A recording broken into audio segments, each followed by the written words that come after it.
지난번 상담하고 나서 상담한 거 다시 들어보니까 어떠셨어요? 저 개인적으로는 왜 장르 구분에 왜 그렇게 얽매였나, 왜 그 경계를 그냥 풀어놓고 내가 하고자 하는 얘기에 집중하지 못했나라고 생각을 했을 때 그것 또한 사실은 이상한 사람처럼 보이기 싫다는 발상에서 나온 거라는 생각이, 그러니까 주어진 규범이나 사람들, 내가 나한테 들어오는 사람들의 그런 스탠다드한 모습 속에서 내가 그걸 건드리지 않은 선 내에서 내가 잘 해야 된다라고만 생각을 했기 때문에 그 직업 자체에서도 나름의 사람들이 주고받는 어떤 규범 같은 게 있었는데, 여기는 좀 특이한 데니까 이미 특이하기 때문에 여기서의 규범 정도는 받아들여야 된다라고 생각을 했던 것 같아요. 본인의 그냥 일상적인 생활하고 살아가는 데 있어서 본인이 끊임없이 너는 좀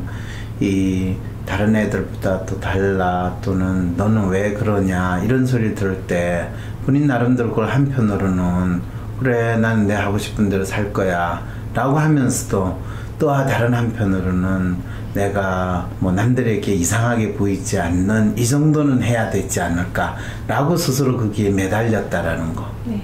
왜 그랬어요?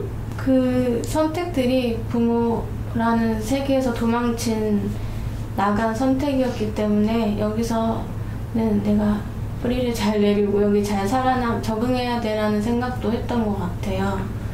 그 과정에서 본인이 부모가 만드는 그 틀이나 프레임에서 벗어나서 나만의 삶을 산다고 할 때 내가 왜 그런 행동을 했는가, 또 나는 무엇을 위해서 이걸 하는가 라는 걸 좀 더 뚜렷이 알았더라면 그런 행동이 나타났을까요? 안 나타났죠. 그렇죠. 그게 분명하지 않은 상황에서 그냥 단순히 환경이 바뀌었고 관계가 바뀐 데서 그 안에서 뭔가 정답과 같은 답을 찾으려고 본인이 하다 보니까 본인이 더 자기가 진짜 뭘 해야 되는지를 더 모르고, 또 그 안에서 또다시 본인이 뭐 마이너리티든지 아니면 좀 또라이든지 아니면 이상한 행동 또는 그 일 자체가 뭔지에 대해 정확하게 뭐 배우거나 그걸 하지 못하는 그런 상황에 자기를 집어넣는 그런 생활을 했죠. 네.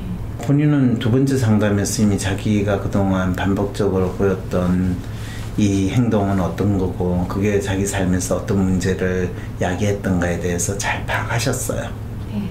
그랬을 때 사실은 두 번째 상담 그리고 세 번째 상담 시작할 때, 두 번째 상담 끝날 때도 이미 이야기했지만 본인이 왜 사는가, 본인이 무엇을 위해서 사는가, 나라는 사람은 어떤 사람이기 때문에 내가 이것을 한다라는 뚜렷한 자기 확신이나 믿음을 만드는 게 상당히 필요한데, 이제 그동안 두 번째 상담 다시 몇 번 들으면서 내가 그래도 할 수 있는 게 뭐구나 라는 생각은 좀 드셨어요?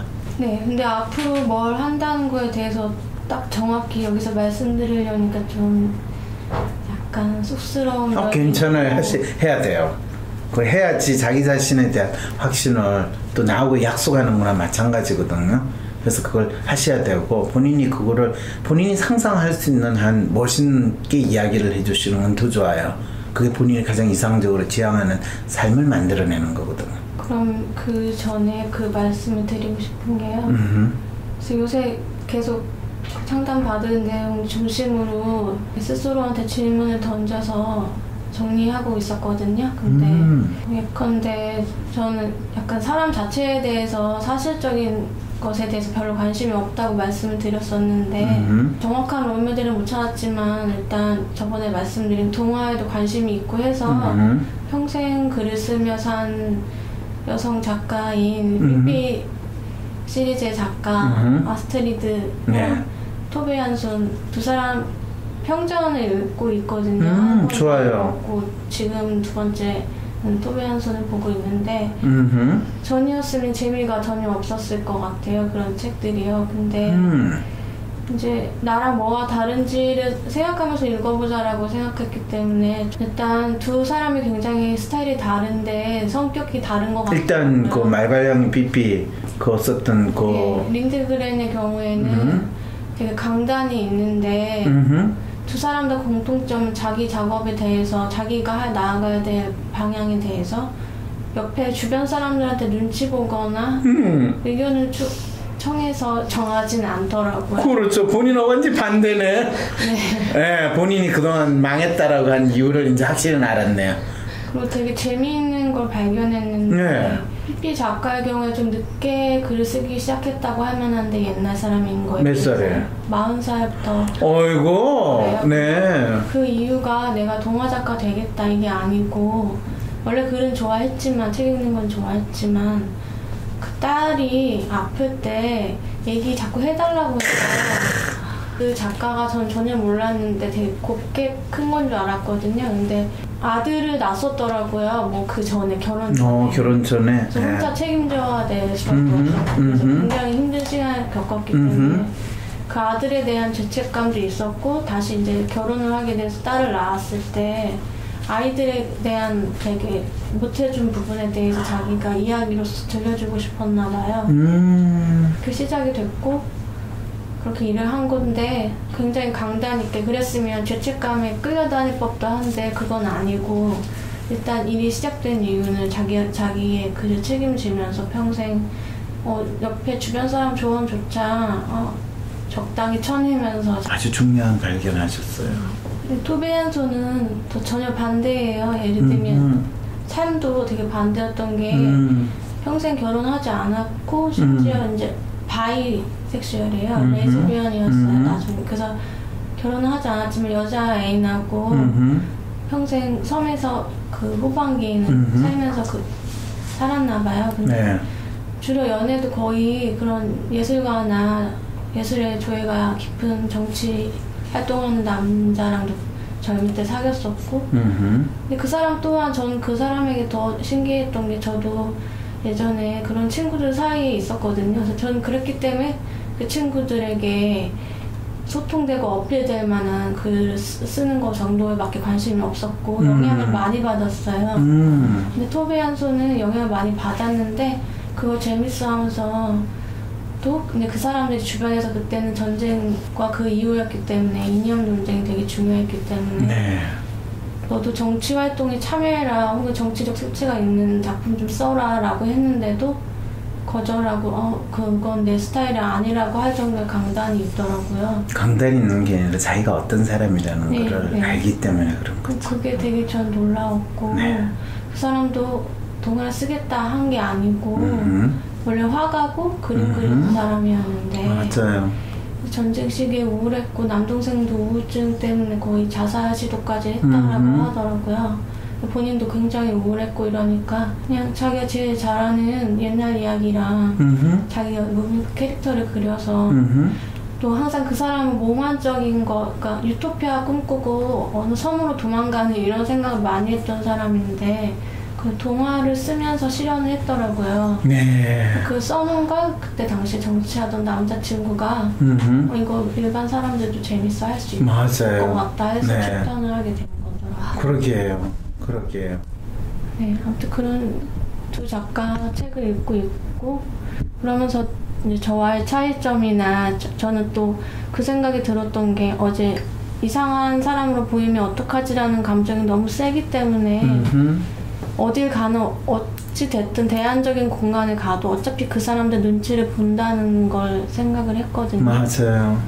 그러면 내가 뭐 사사로운 거 어떤 취미, 취향에 따라서 뭔가를 한다는 거는 사실 시작은 어렵지 않을 수도 있는데 나를 지켜내는 힘 자체가 굉장히 떨어지기 때문에 그걸 대비하지 않고서 하는 게 좀 두렵다는 생각도 들었던 것 같아요. 그래서 그래서 약간 평전 같은 거 읽으면서 생각을 했던 것 같아요. 맞아요. 본인이 사실은 아직도 자기를 다른 사람들의 어떤 영향 또 다른 사람들의 시선에 구애받지 않고 나는 내 길을 가라는 만큼 강한 자아를 가지고 있는 상태는 아니에요. 그거는 심리적으로나 뭐 신체적으로나 심지어는 사회적으로. 그런데 그 부분에 있어서 본인이 많은 사람들과 소통하면서 지내야 되는 게 그래서 사실 인스타그램을 사용하던 아니면 인터넷으로 사용을 해가지고 자기만의 유튜브를 하는 거 이런 것들도 다 직접 전통적으로 어떤 분야라든지 그 활동하는 사람들의 시선을 무시하고 나는 내 길을 그냥 가겠다. 심지어는 출판도 할 필요 없어요. 일단 올려놓고 봤을 때 관심 있으면 보면 좋고 안 보면 어때? 이 마음만 있으면 되는 거거든. 본인이 그 대신에 살아있음을 끊임없이 보여줘야 돼요. 그러려면 하루에 어느 정도 일정한 분량 이상의 글들을 본인이 계속 써가지고 올릴 수 있는 정도의 활동을 해야 된다는 거예요. 네. 그래서 그것도 고민을 해봤는데요. 저번 마지막에 박사님이 말씀하신 게 뭐 음악 앨범에 대한 동화를 쓴다고 생각해도 되지 않겠느냐라고 말씀을 하셨잖아요. 근데 네. 그 말을 딱 들었을 때는 이렇게 머리에 바람이 싹 부는 것처럼 시원한 감정이 있었는데 그래서 막상 내가 어떻게 할 건데라는 생각이 이제 다시 돌아오니까 그렇죠. 계속 이제 어느 날은 난 문학풍으로 음악 앨범을 묘사하고 싶진 않은데 이 생각이 들었다가 그 문제가 아니긴 한데 하면서 계속 그걸 엎치락 뒤치락 하면서 정확히 어떤 의미인지 받아들이는 게 사실 지난 상담 이후에 계속했던 생각인 것 같아요. 네. 그래서 지금으로서 정리한 거는 그 음악 앨범에서부터 시작을 했을 때 내가 한 경험에 대해서 의구심을 갖지 않고 시작할 수 있다는 점에서 일단 그게 나한테 제일 큰 힘이 될 거라는 생각이 들었고, 그다음에 결과물이라는 거는 어차피 해봐야 아는 건데 다만 내가 뭐 하는 사람이지라는 의문을 시시때때로 느끼는 타입이고 그것 때문에 엎어지기도 많이 엎어지기 때문에 내가 뭐 하는 사람인지 라는 쓸데없는 질문을 많이 하지 않아도 되는 출발점이 음악 앨범에 대한 내가 쓸 수 있는 글을 쓰겠다라는 지금의 기본 틀이 지금으로서는 가장 튼튼할 수 있다라는 생각도 들었던 것 같아요. 그렇죠. 그걸 다시 이야기하면 무슨 뜻이에요? 본인이 음악 앨범에 관한 글을 쓴다는 것은 내가 어떤 사람이지 무엇을 하는 사람이지라는 질문을 할 필요가 없는 일이다라는 생각을 하게 됐죠. 네. 그건 왜 그럴까요? 제가 이제까지 가장 진지하게 오래 해왔고 하려고 했던 일인데 제대로 성취해보지 못하는 일이어서요. 왜 제대로 성취를 못했을까요? 그 처음에 말씀하신 것처럼 이미 있는 규범을 대충 내가 착각하거나 오해한 대로 받아들여서 내 색깔을 낸다는 것 자체보다는 대충 맞추는 식으로 했기 때문에 스스로도 만족을 하지 못했고 만족감이 떨어지니까 좀 더 많은 사람들과 공유할 수 있을 정도의 수준으로 또 밀어붙여야 된다는 문제의식도 별로 갖지 못했고 코스프레 한 거죠, 그죠? 근데 그 코스프레 한 삶이 지금까지 나의 삶이었구나라는 걸 인정하게 되니까 코스프레를 했던 일이라도 내가 그걸 제대로 이제 잘할 수도 있는 일도 될 수 있겠다라는 생각을 이제 하게 된 거고. 근데 지금까지 코스프레를 해왔는데 잘하겠다는 마음을 먹고 하면 잘 될까요? 아, 그럼요. 안 돼요? 그럼 어떻게 해야 잘 될 수 있어요? 잘할 수 있는 방법을 찾아야죠. 자, 본인 어떻게 하면 잘할 수 있을까요? 한번 이야기해보세요. 지금까지 코스프레 하듯이 대충 하는 방식이 아니라 이걸 제대로 잘한다는 건 어떤 방식으로 본인이 지금까지 해왔던 그런 뻔한 일들을 해야지만 제대로 잘할 수 있을까요? 왜냐하면 한 번도 잘하는 게 어떤 건지에 대해서 생각을 안 해봤거든요. 본인이 잘한다라는 평을 받거나 그런 느낌을 가진 거는 본인이 공모전에 한번 당선된 게 있었죠. 그죠? 우연히 별 생각 없이. 왜 그때 본인이 그 공모전에 당선이 됐을까요? 본인이 그때 공모전 당선하는 그 글을 쓸 때 본인은 어떤 마음으로 글을 썼다고 그랬어요? 그때 포기하듯이 그냥 포기할 수 있었다는 게 무슨 말이에요? 그때 되게 이제 절망에 빠져서 인간관계도 다 잘라버리게 됐고 혼자 고립이 돼버렸는데 정말 미칠 것 같고 이렇게 눈 뜨고 있는 나 자체가 너무 힘들어서 견디느라고 그냥 계속 책에 신경 쓰고 내가 좋아하는 음악에만 신경 쓰고 계속 그렇게 새벽까지 있다 집에 돌아오고 했었거든요. 네. 그러니까 그때는 이것도 지겨웠지만 내가 너무 인생이 허무하다는 생각이 들어서 이제까지 했던 음악 기자 이런 것들도 접는다는 의미로 하지만 내가 지금 제일 좋아하고 제일 내가 믿고 있었던 이야기로 내가 글을 써서 그냥 던지듯이 보내겠다 이렇게 생각했던 것 같아요. 그걸 똑같이 지금 본인이 하려고 하는 그 일에 그 네. 기분을 똑같이 표현하면 어떻게 써야 될 것 같아요? 이번이 끝이다.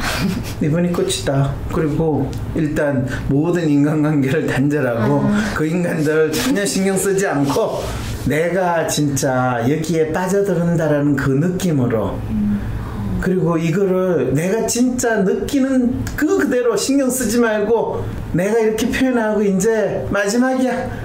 내가 이제 두 번 다시 이야기 안 해. 그렇지만 내 있는 걸 다 뽑아냈다라는 느낌이 나올 때 매번 그렇게 그러면 글을 쓰면 제가 그냥 에너지가 소진돼가 죽지 않겠습니까? 라는 생각이 들겠죠. 그런 일은 없어요. 왜냐하면 그걸 끝나고 나면 아까 같이 공모전에 당선되는 거와 유사한 그런 인정이 생기면 갑자기 에너지가 2배, 5배 더 충족이 되는데 본인은 그 충족되는 에너지를 엉뚱한데 그냥 낭비를 해버렸거든요. 그리고 스스로 그걸 인정조차 안 했어요. 돈도 그냥 그래 니 기타 나가고 싶었지 이러면서 남자친구 기타 사주고 말았죠. 뭐야? 무슨 말인지 아시겠죠? 본인이 그동안 제대로 일을 해나가기 위해서 하는 방법이 뭔지조차도 본인은 몰랐던 거예요. 어떤 일이든지 간에 다른 사람한테 그 사람이 하는 게 충분히 잘 인정받으려면 상당히 오랫동안의 수련 기간이 필요하고요. 또 오랫동안 수련이 됐던 사람도 그때 그 장면에서는 본인의 최대한의 에너지가 집중이 돼야지 그 사람들을 감동시키거나 조금 눈을 끌만한 게 되지 하던 대로 하면요. 그냥 내가 한두 달 한 거를 끌적거리는 거를 10번, 20번 반복하는 짓밖에 안 돼요. 이게 글 쓸 때도 마찬가지고 연주하는 사람들도 마찬가지. 널 야 연습하던 대로 하자. 연습을 할 때 죽자사자 연습하는 이 팀과 연습인지 뭐 하는 건지 모르겠다고 하는 애들은 연주할 때도 개판이야. 근데 제가 그거를 너무 그때 힘들었기 때문에 불행감의 농도가 너무 셌기 때문에 그 집중이 됐다는 건 알고 있었어요. 너무 큰 집중이었기 때문에 딴 때보다 달랐나 보다라고 생각했지만 그게 불행 때문이라고 생각을 했기 때문에 그럼 난 집중을 하려면 불행해져야 돼? 그거는 괴로운데 이건 또 어떻게 해야 되지? 이렇게 착각을 했어요. 자기를 자책하고 자해하는 그 사고방식을 본인의 능력이 가장 잘 발현되는 그 순간마저도 잊지 않고 적용을 하셨군요. 네. 근데 그게 지금 약간 살짝은 감이 잡히는 게 말씀하시니까. 그래? 진짜? 네, 왜냐면 제가 자꾸 헷갈렸다 그랬잖아요. 저번에 대안적인 얘기, 이제 해결할 수 있는 얘기가 나왔는데도 혹시 제가 음악 앨범에 대한 글을 써도 원 경험이 음악 앨범에 대한 경험이라고 할 수 있는 거잖아요. 근데 그 결과물이 그 원 경험의 흔적을 찾아볼 수 없어도 상관없다는 말씀이죠. 무슨 상관이 있어요? 찾든 안 찾든 그게 무슨 상관이 있어요?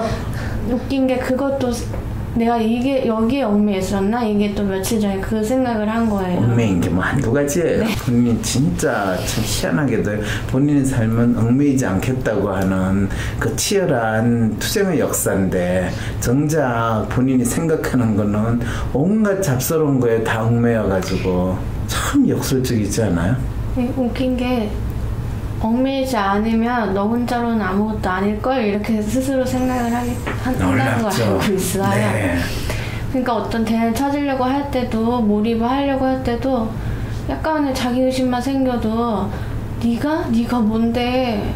네가 뭔데? 네가 뭐 생긴 게 잘생겨, 목소리가 좋아, 뭐 네가 손이 이뻐, 뭐 그렇죠. 안 되는 거 다 이야기하죠. 네, 약간 그런 식의 자꾸 목소리가 치고 올라오니까 자꾸 머뭇거리게 되고 멈추게 되고 하는 일이 되게 많았거든요. 맞아요. 그럼 결국 이 질문과 연관해서 말을 한다면 본 경험에 흔적이 남아있는 게 중요한 게 아니라 결과된 그 자체가 얼마나 그렇죠. 가치 있느냐. 그리고 가치도 상관없어요. 내가 얼마나 이거를 즐겁게 뭐 나름대로 재미있게 내가 힘들어하면서도 그래도 내 느낌이 드러나도록 표현했는가, 그게 중요한 거예요. 네. 무슨 말인지 알겠죠? 네. 내가 그거를 얼마나 하루 하나씩 만들어 가느냐가 중요한 거예요. 어떤 때는 내가 모르겠어, 내가 하루에 하나씩 써가지고 100일날 100개까지 됐어. 어떤 때는 그래 뭐든지 간에 내가 이 쓴 거를 그림으로도 해가지고 올렸어. 여기에 가장 잘 맞는 음악을 내가 같이 연결해가지고도 만들었어. 표현 매체에 또 국한될 필요도 없어요. 내 자신이 느낌을 내가 이런 방식으로 표현했다는 거. 그리고 남들이 내가 누군지 몰라도 그거를 보고 들어와서 본 사람이 있다는 거. 그러면 됐지 뭐. 본인이 뭐 산 거에 대해서 세상 모든 사람들이 관심이라도 없겠어요? 부모조차도 관심 안 드는데 누가 관심도 없겠어요? 그죠? 네. 그런데 본인은 자기 흔적을 그렇게 남길 수 있다는 것만 해도 얼마나 대단해요. 하루 세끼 밥 먹는 거 안 굶어 죽고 사는 거는 남자친구가 해줬잖아요. 얼마나 좋아요. 뭐 거기에 대해서 내가 남자친구한테 내가 밥버릇이면 또 못해, 나는 이 세상에 없어야 돼, 그런 이야기 해본 적 있어요? 내가 너 옆에 있음으로써 너에게 부담이 될 거야. 나는 절대로 그렇게 너에게 부담을 주기는 싫어. 네. 그랬더니 남자친구가 뭐라고 그래요? 그래 잘됐다, 야 빨리 가라, 이러던가요? 아니요. 아니죠. 네. 본인 혼자서 온갖 지금 자기 자신을 비하하고 자기 자신을 학대하면서 저는 외롭고 불쌍하고 힘든 사람이에요, 저 좀 봐주세요. 그럼 더욱도 안 봐줘요 사람들. 야 나도 힘들다, 니 볼 에너지 없다, 야. 그거는 본인 자신에 대한 거나 본인이 쓴 글이든 본인이 만든 음악이든 본인이 그린 동화 그림이든 뭐든지 마찬가지예요. 그냥 나는 원래 이상한 사람이야 라고 생각하시면 안 돼요? 그러면 굳이 뭐 남들 눈에 그렇게 잘 보일 필요가 없잖아요. 나 원래 이상해, 난 이상함을 발전시킬 거야, 더 이상해지려고 하면 되는 거 아니에요? 그러게요. 왜 또 이상해지려고 안 그랬어요? 저는 그게 항상 부딪히는 갈등인 게, 그렇다고 뭐 이렇게 평범하려고 살진 않았어요. 그럼요. 근데 그럴수록 또 내 안에서 나를 왜 그렇게 살아라고 생각하는 내가 같이 있으니까 그게 돌아버릴 것 같은 거예요. 그러니까 평범하게 못 살면서 뭐 왜 그따위로 사는 거야 라는 생각이 같이 있으니까 이러지도 못하고 저러지도 못하는 상태가 됐던 것 같아요. 그러게요. 이제 그 부분을 확실히 인식하셨죠, 그죠? 네. 그리고 그 부분에서 벗어나기 위해서는 어떻게 해야 된다는 것도 이제 아시게 되셨죠? 네. 진짜 본인이 가지고 있는 그 무엇을 남들에게 표현하고 그걸 공유할 수 있는 수준으로 본인이 더 발전하기 위해서, 또는 뭐 이것저것 다 치우고 내가 살아있음을 내 스스로 느끼고 다른 사람들이 그거를 조금이라도 어프리시에이트 할 수 있는 삶을 만들어 나가기 위해서 본인은 어떻게 하실래요? 일단 앞에 이 얘기하기 전에 계속 해왔던 얘기를 연결해서 하면, 이제까지는 그 갈등이 그대로 살아있는 채로 집중을 한다는 것 자체가 너무 힘들었거든요. 그러니까 이제 그 갈등조차도 가질 수가 없을 만큼 절망적인 상황에서 어떤 필요가 주어지지 않는 나는 나를 발휘한다는 것 자체가 어려웠기 때문에, 근데 저 말씀드렸다시피 그럼 또 불행해야 돼? 그건 아니잖아 라는 생각에서 계속 또 헛돌기를 또 몇 개월간 했어요. 근데 그럼 결국 불행했다는 게 문제가 아니라 내가 가진 걸 어떤 스스로에 대한 편견 없이 거기에 투신할 수 있었다라는 게 더 중요하다는 얘기인데 그럼 갈등은 낮춘 채로 집중도가 강화될 수밖에 없는 과정은 글 쓰는 과정을 프로그램을 스스로 짜서 한다면 어떨까라고 최근에는 생각을 했거든요. 네, 뭐 그것도 좋은 생각이긴 한데요. 아직은 그 안에서 구체적으로 그게 어떻게 일어나고 또 무엇을 위해서 그걸 할 것인가, 막연히 글 쓰는 과정, 글 쓰는 프로그램, 그건 아니에요. 거기에서는 본인이 진짜 쓰고 싶은 구체적인 주제가 있든지 또 내용을 본인이 겪었던 거, 느꼈던 거를 표현할 수 있어야 돼요. 본인의 삶 속에 항상 보면 그런 희한한, 어떻게 보면 모순이잖아요.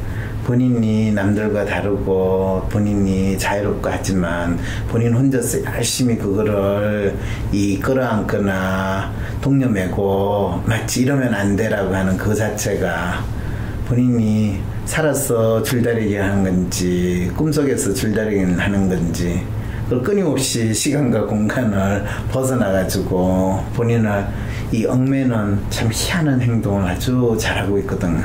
본인이 쓴 글도 본인의 갈등과 고통만 반영이 되는 게 아니라 그 속에서 이런 아이러니 같은 재미를 본인이 분명히 캐치할 수 있을 거예요. 어떻게 보면 다른 사람들한테는 한없이 자유로운 영혼인 것처럼 보이고 본인 스스로는 자기 영혼을 엄청나게 속박하는 그런 희한한 모습을 보이는 거, 그것도 참 대단한 재주거든요. 그런 모습이 본인의 글에 나타날 때 많은 사람들은 참 어떻게 보면 인간의 마음에 대한 또 인간의 행동에 대한 아이러니를 똑같이 느낄 거예요. 그게 본인이 지금 평론을 읽고 있는 평전을 읽고 있는 그 두 작가의 삶에서도 어떻게 드러났는가를 본인이 생각한다면 그 완전히 반대되는 그 두 작가는 자신을 통해서 오로지 하나의 모습으로 다시 재현될 수도 있겠구나라는 그런 희한한 느낌을 또 본인이 가질 수도 있을 거예요. 제가 한 일에 대해서 스스로 어떻게 의미를 느껴야 되나요? 그 의미를 파악할 수 있는 의미를 파악할 수 있는 가장 좋은 방법은요, 닥치는 대로 온갖 동네에 다 보내는 거예요. 읽고 싶은 사람 뭐 페이스북에도 올리고 뭐 잡지에도 보내고 뭐 이걸 실어주세요라고 하고 일단은 닥치는 대로 보내는 거예요. 누가 읽어보고 재밌다 올려놨으면 고맙고 또 그거를 잡지에서 실어주면 더 좋고 거기에다가 원고려주면 더 고맙고 그게 첫 번째 하는 일이죠. 양쪽으로요? 네. 닥치는 대로 많은 사람들한테 올리고 보이고 하는 거죠. 황심소에도 보내주세요. 황심소 월간 황심소 만들 거거든요. 네. 무슨 말인지 알겠죠?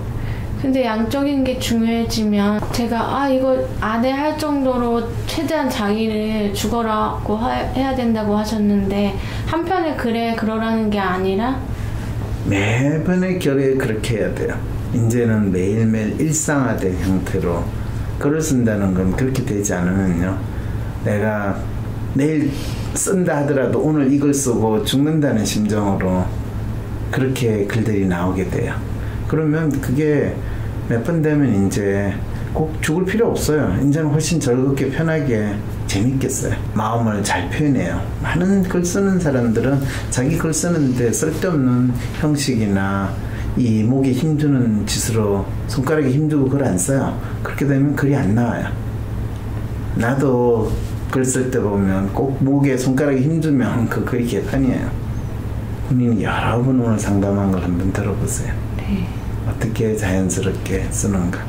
더 이상 쓰기 싫어 라고 하는 거, 그거를 사실은 그때는 글을 쓰는 것 때문에 본인이 더 이상 쓰고 싶다가 아니라 본인이 내가 왜 사는지 뭘 하는지 모르고 본인 스스로 그나마 기대할 수 있었던 게 글 쓰는 거였는데 본인이 간절히 본인이 존재했음을 인정받고 싶어하는 마음이 조금이라도 통했나 봐요.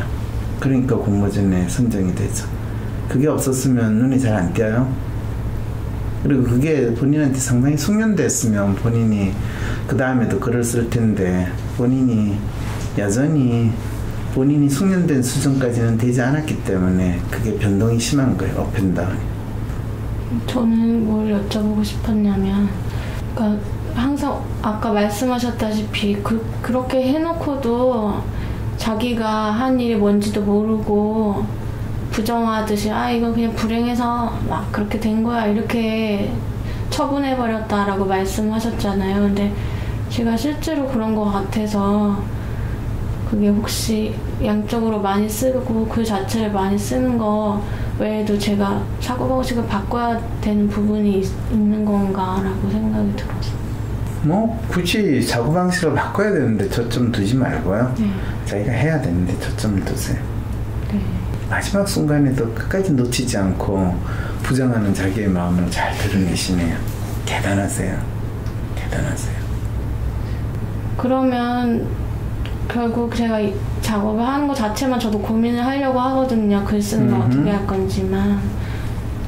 근데 제가 작년부터 시를 쓰는 이유가요. 사실 그 시인이 되겠다 이런 거라는 게 아니고 원래는 제가 산문을 쓸 때는 굉장히 자기 제어가 많은데 일단 속에 하는 생각을 시로 재빨리 옮겨놓으면 그것 그대로 옮겨지더라고요. 그래서 혹시 그런 방식으로 글을 쓰는 게 좋은 건지. 네.